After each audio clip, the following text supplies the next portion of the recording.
Hello, good morning, folks. Thanks for coming. How you doing? Well, it's just gone 8 o'clock.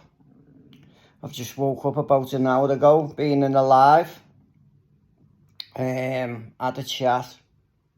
Someone says he wants me to get a wish list going. I said, no, when he explained what a wish list is, no thanks, no wish list for me. I've only got one wish, that this tumour shrinks, but that's all hoping. Hope is always there. Hope, have no fear. I've got cancer, but I am here. That's the way to look at it. I went to sleep last night, 9 o'clock. Sorry for showing me breast. It's only a man boob. About 8 o'clock I went to sleep after a live. Had a decent sleep. Woke up at 5 o'clock this morning. Obviously, there were 6 people still in on the live. Jumped in, had a chat for 10 minutes and went back to sleep. And woke up about 15-20 minutes ago. I'm going to have me nice honey and lime in a minute, lemon. I'm having a nice coffee to wake up.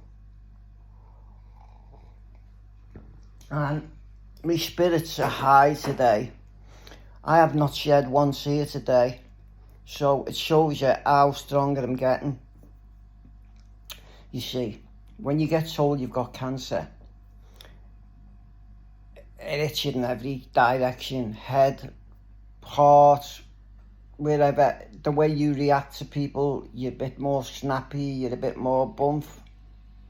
But I have had a couple of people, one person phone me, telling me she's ill. She took painkillers and they're making her arm itch. Do you think I've got cancer, tumour in my esophagus? I want someone to tell me that they've got problems, they've got an itching arm when I've got cancer. Well, I'm not the shoulder to cry on, am I? Because I'll laugh at you. What the fuck are you telling me your arm is itching for? I'd love an itchy arm. Do you want to swap? Soon shuts them up, like. But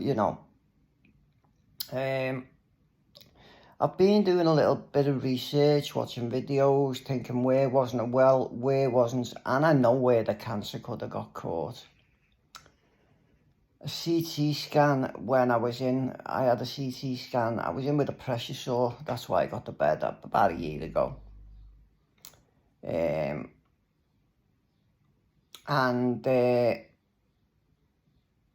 I got to bed because of the pressure sore, and they took a CT scan while I was in the hospital then. Now, I don't know what the ducts are in your body, in your heart, or in your chest, or where they are, but one consultant said to another consultant, because they'd done the scan with me, they're dying me, the CT scan, the computerised tomography scan, that's called a CT scan, computerised tomography. Very high and dense graphic, layers by layers, everything in that body. It's going to detect something, believe you me, everything. Just like a normal computer, they can build up one part of the picture big, zoom it back in and look at them, analyse any part of that CT scan they want. So, yeah, my ducts weren't opening. And that's when I had the dying cannula insertion. Come down from a ward this time though, when I was at inpatient. And my ducts weren't opening in my body. Now one looked at the other one concerned and saying his ducts are not opening properly. They just looked at each other, but it was as though they just were passive of it. Now I don't know what your ducts are, but they could have got on that. Could they have said, you should be doing for the following CT scan in 6 months, 3 months, 6 months, see what's going on. They didn't. It could have been caught. So I don't know if they were fully qualified. One was just qualified and one maybe training. To me, they're in the same clothes. They've got a badge on. You just think that the consultants, but be careful. They're not always consultants. Sometimes they're what I call their entourage.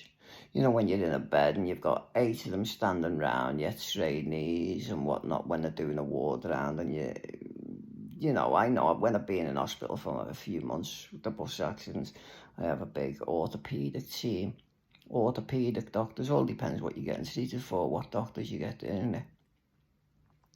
The ones who detail in your ailment, which, as you know, is your ailment, is your illness, whatever the condition is. But yeah, so today anyway, they could have caused it, but that's water under the bridge now. I've woke up today feeling a little bit rejuvenated.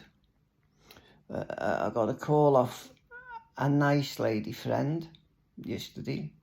We had a good chat, and she's just wanting to do a little something for me to put a smile on my face for that day or 2 days, you know. And people are just concerned, and it's touching. Just them being concerned is touching. Just don't have to do nothing for me. Someone said get one of them things up, a wish me page or whatever. I said no, I'm not a beggar. I said there is asking for stuff when you're ill because you need it, and there's asking for stuff when you're ill when you don't need it. So my motto in my life is don't ask when don't need it. I'm happy if my lecky's getting paid, my rent's getting paid, and I've got a couple of smoothies a day. Your man's happy. Your man here, if the oncologist says, I'm not going to tell him I smoke. Well, I don't smoke, but I have packed in. But I have smoked, I've given most of them away. I've smoked about 9 ciggies. I'm not going to lie. Whether it's 4, 9 or 20, what's the difference? I've smoked. It's not, it's only a luxury in it. I'm dying. If I'm dying, I'm going to smoke. If I'm not, well, I know I am, but if I wasn't, I wouldn't smoke, you know. If I had this life again, I would not smoke. I would go down a different route in life. If I knew what I knew now and was born, by the age of 25, I'd be a millionaire. No ifs or buts about it. No ifs or buts about it. And loads of people who know me this. So like me doctor, when I used to see Dr. Gainey years ago, he says, treating people with drug problems, Mark, he says, one thing what does me head in about you is you could have went places in life if you wouldn't have went down the drug route. He says, because I do get some patients who take drugs, and doctor was more like me mate, Dr. Gaynor, he was more like a mate. I went in, I called him Eddie. I had his personal mobile phone number. I shouldn't have had it, but I got it accidentally. They never took out third-party notes when I applied for some records, and my doctor had wrote to them, and that was in my medical records. They should have took out third-party notes. I got his mobile number, and when I phoned him, he was shocked. He went, how did you get it? I said, well, that's for me to know, for you to find out. He never done nothing about it. He was a nice man, Dr. Gaynor. He knew whatever I said, and what I did was a different thing. So all the doctors down for 20 odd years, and when you first go to doctors with a drug problem, it's some doctors are reclining to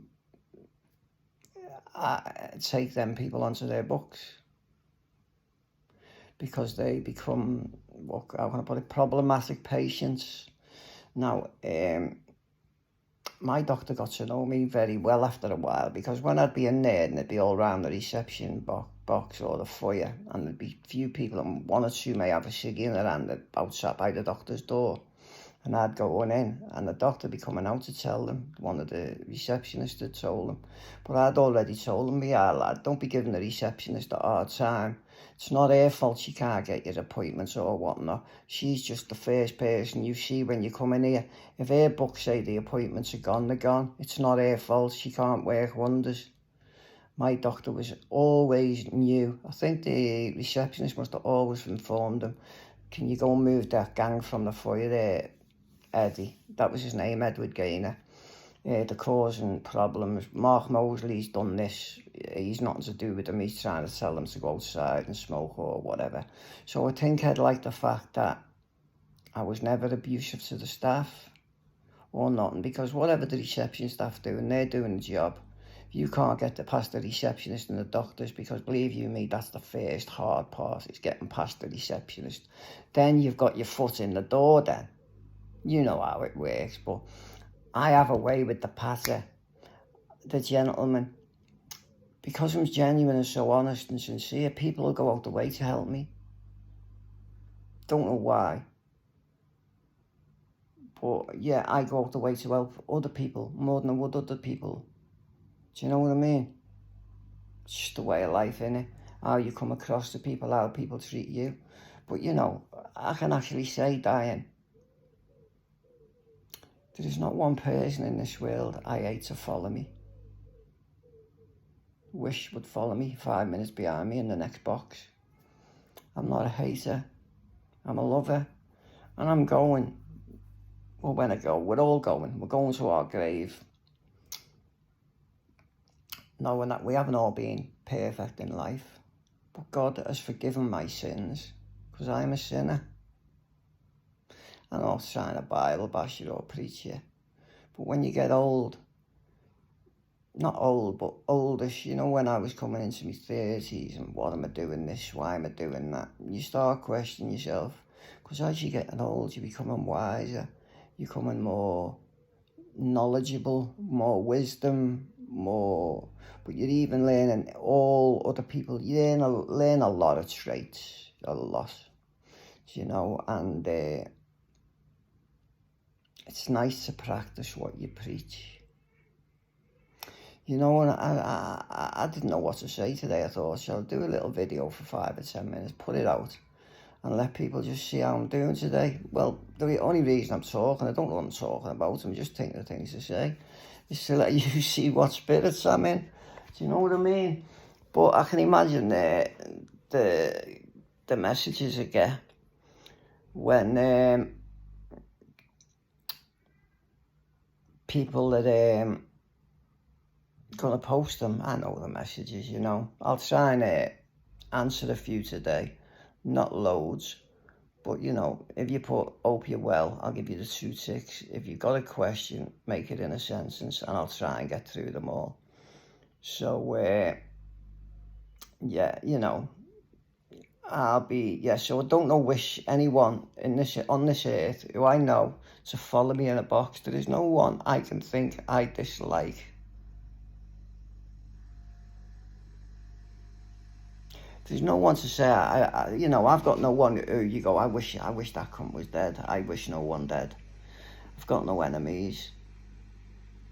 No one is my enemy. And I am looking for no one, so, you know, I've got no enemies, and I'm not no one else's enemy.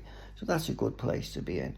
I'm happy, I'm willing to help anyone, although I've even got cancer. I'll help anyone today. If I can help them, I will. Now, my phone number, I was going to put it out there, but if anyone wants my phone number to ring me, you see, I've got phone numbers here and I want to ring people.